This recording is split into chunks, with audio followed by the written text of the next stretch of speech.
qalam. Allah memberikan ilmu kepada kita dengan apa? Pena. Masya Allah.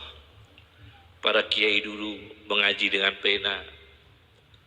Ini ulama.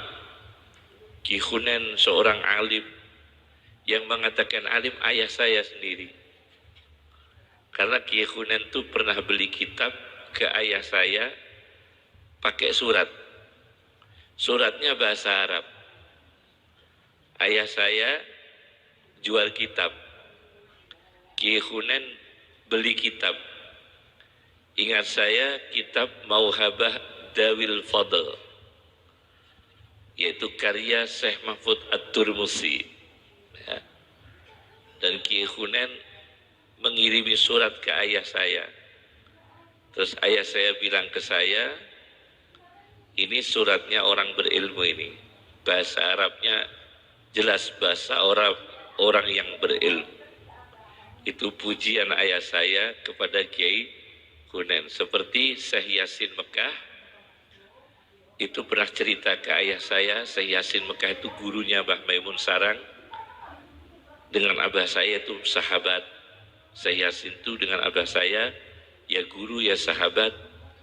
Cerita ke ayah saya, dapat surat dari Ki Sahal Mahfud, Rais Am NU, Ki Haji Sahal Mahfud. Kebetulan Ki Sahal itu adik kandung sama ibu saya. Ki Sahal kirim surat dan Syekh Yasin bilang ke ayah saya, Sahal Mahfud alim, saya tahu alim dari suratnya. Jadi ulama dulu itu membaca surat seseorang sudah terbaca kealimannya. Allama bil qalam, memberi ilmu dengan apa? Pena. Imam Ghazali mengarang kitab dengan pena. Imam Nawawi mengarang kitab dengan pena. Syekh Nawawi Banten mengarang kitab dengan pena. Kiai Ihsan Jampes mengarang kitab dengan pena.